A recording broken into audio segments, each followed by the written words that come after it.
Bonjour tout le monde, me voici aujourd'hui de nouveau avec Alexandra. Bonjour Julie. Tu travailles en accueil de jour, tu es AMP et tu es spécialisée dans les personnes atteintes de maladie d'Alzheimer. Aujourd'hui on continue les conseils pour les aidantes et les aidants, mais on axe un peu plus sur la vie quotidienne de manière générale. Quels sont les conseils que tu as à nous recommander ? Alors, dans la vie quotidienne, on a l'habillage. Effectivement, donc on a toujours le retour des aidants qui vont nous dire « Oh là là, il s'habille n'importe comment » ou « Elle s'habille n'importe comment, je ne sais pas quoi faire ». Alors, il y a des petites solutions, tout simplement. C'est d'essayer de leur proposer les vêtements dans l'ordre. Tout simplement, dans l'ordre de passage. Et d'essayer de les encadrer. D'accord, on propose, c'est ça. Après, bon, ça. Si ça résiste, ça résiste. Exactement, exactement. Tant pis, on a essayé. Tout à fait. Donc, en général, on demande à l'aidant de préparer les vêtements en avance ou de choisir avec le patient aussi. Hein. Ils ont le droit aussi de choisir leurs vêtements qu'ils veulent mettre. Et c'est à vous donc de mettre les vêtements dans l'ordre. Ok. Voilà. Donc, si la personne veut mettre un short alors qu'il fait -20, on fait comment? Alors, nous on conseille dans ces cas-là, c'est de faire l'armoire en fonction des saisons, comme nous on fait à la maison. Oui. Voilà, on a tendance à ranger les vêtements d'hiver quand le printemps arrive, et puis vice versa. Donc, oui, ça laisse pas beaucoup de choix, enfin, ça laisse un choix cohérent avec la météo. Voilà, tout à fait. Pas bête. On essaye en tout cas. Oui, en fait, c'est comme pour le repas, tu disais, on met des couverts en lien avec ce qu'ils vont manger, de la soupe, et tu mets une cuillère, tu vas pas mettre une fourchette à côté. Voilà. Ça perturbe la personne. Et là, pareil pour le short, hein. On reste toujours dans des thématiques, moins d'informations possibles. Très bien. Voilà. Ok, parfait. Donc au niveau de la vie quotidienne, c'est pareil. Je préconise aux aidants de laisser participer un maximum le patient. Oui. Quand tu dis ça, j'imagine moi déjà en tant que parent, on me dit il faut laisser participer les gosses. Quand il prend la carafe, il a renversé 3 fois et qu'il y a 2 autres éclaté par terre, tu te dis bon bah ouais, je sais pas si j'ai envie de faire ça. Enfin, ça demande une ressource, une patience, du temps et de l'énergie que les aidantes et les aidants n'ont pas toujours. Donc il faut savoir. J'entends bien. C'est un conseil précieux parce que du coup ça stimule la cognition de la personne atteinte de la maladie d'Alzheimer et du coup elle dégénère moins, c'est ça? Mais oui. Voilà. En fait, plus on va stimuler et plus on va repousser un peu les comme je dis toujours, on ne guérit pas, mais en tout cas, voilà, on essaye de repousser et repousser tout ça. C'est passer par des petites choses de la vie quotidienne.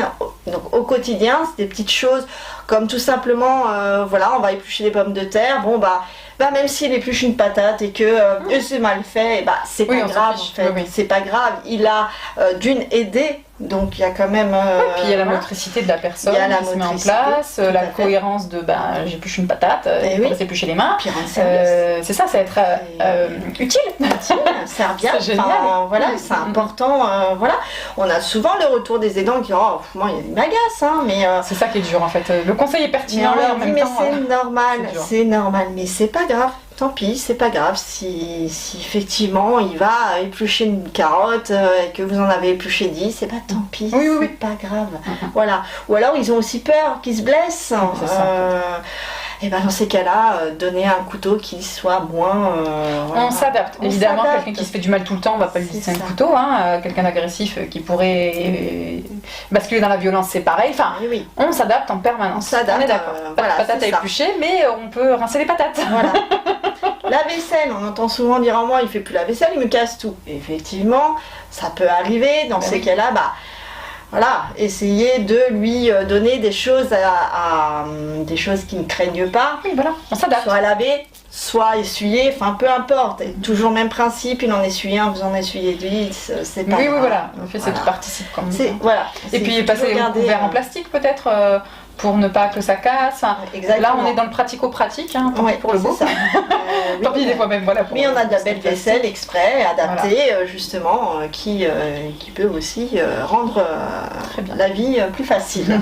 Voilà, ça peut être aussi plier du linge, tout simplement, aider à plier du linge. Alors, on va peut-être pas leur donner le fer à repasser, mais en tout cas, voilà, plier du linge, ça peut être des choses intéressantes. Ou tout simplement aussi au niveau des ateliers mémoire, ça peut être aussi retrouver la chaussette. C'est des choses simples, mais ça peut être la chaussette jumelle, que des fois on ne retrouve pas d'ailleurs. Mais...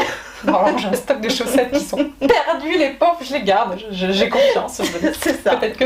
Mais oui, c'est un très bon conseil. Voilà, ça peut être des choses comme ça peut être aussi du jardinage. adapté. Maintenant, on a quand même des jardinières en hauteur. Exactement, on n'a pas besoin d'être baissé, on est assise ou assis et on peut faire, mettre la main dans la terre, on sait à quel point ça fait du bien. Ils aiment bien, les anciens aiment bien justement le jardinage, c'est quelque chose qu'ils ont fait. Exactement. Et donc et qui retrouvent. Et ça apaise, on sait les vertus. Hein, oui, tout à fait. Tout ce qu'on a cité, ça fait du bien. Tout à fait. On se sent utile, acteur, actrice. Toujours pareil, mettre la table, débarrasser, enfin c'est des petites choses qui peuvent aussi entrer. Si la personne elle est récalcitrante, on est d'accord qu'on lui fout la paix ou on insiste pour la faire participer? Comment ça se passe? Si alors, il faut voir si elle est récalcitrante, parce que c'est peut-être aussi quelqu'un qui n'a jamais fait rien fait aussi. Hein. Voilà, il y a des hommes et des femmes qui n'ont pas beaucoup d'hommes, on a aussi beaucoup de qui n'ont pas eu cette habitude-là d'aider. Donc dans ces cas-là, on laisse tranquille, on peut proposer, hein, parce que bien sûr, même changer, c'est pas non plus d'aller à la confrontation, mais c'est vrai que d'amener la personne à faire, on sait que ça stimule, donc il y a un intérêt. Il y a un intérêt à tout ça, effectivement. Ok, dernière petite astuce peut-être majeure. Alors, il y a une petite astuce qui est toute récente, qu'on retrouve aussi. On entend souvent la déambulation qui est quand même importante, mais il y a un stade de la maladie où ils sont encore capables malgré tout de sortir et de se retrouver dans les lieux qu'ils connaissent très bien. Hein, ça peut être tout simplement aller chercher le pain à la boulangerie. C'est des trajets qu'ils ont fait pendant des années. Donc ils arrivent à se repérer, effectivement. Mais on a le cas où il y a des personnes qui n'y arrivent plus et voilà. Oui, elles partent en pensant et pouf. C'est ça, et ils ne savent plus où ils vont, ils savent plus. Et il existe maintenant des petits traceurs GPS qui sont très utiles. Nous, on a des patients maintenant qui sont équipés de ça de plus en plus. C'est très discret, c'est sur les clés de la maison, accroché sur un vêtement, une ceinture.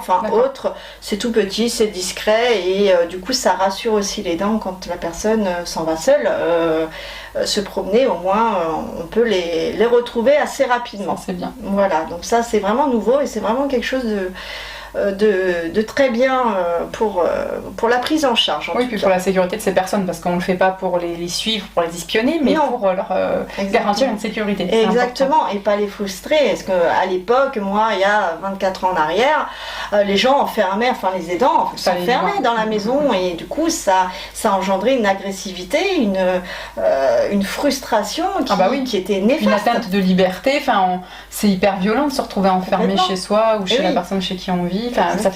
C'est très violent, donc ça c'est un bon compromis, comme ça on sait où est la personne. Voilà, tout à fait. Voilà. Bon, on laisse pas la personne partir si elle est vraiment très très très atteinte, qu'elle peut se mettre en danger. Parce que si elle se met nue, on voit aussi des personnes atteintes d'Alzheimer qui se retrouvent nues, le traceur, si on l'a greffé dans la nuque ou ailleurs, ça fait encore une autre dérive là. Je pense que si elle sort de chez elle nue, elle va très vite être... Non, mais si une personne qui est dehors, habillée, qui voit un lac, qui écoute son instinct, elle se met nue, elle veut prendre le soleil ou aller se baigner, ils sont, on avait dit, ces personnes sont sans filtre et s'écoutent beaucoup, et donc du coup on pourrait se dire, on ne sait pas où est la personne, on a trouvé les vêtements, mais il n'y a plus le corps dedans. En tout cas, c'est un bon... c'est malgré tout oui, c'est un très bon outil, mais bien sûr. Merci infiniment Alexandra pour toutes ces informations divines. Merci à vous de nous avoir écoutés. On espère qu'en tant qu'aidante et aidant, ces petites astuces au quotidien que vous propose Alexandra vous aideront. Et puis si vous en avez, vous le partagez dans les vidéos tout simplement. Tout à fait. Merci, au revoir. Au revoir.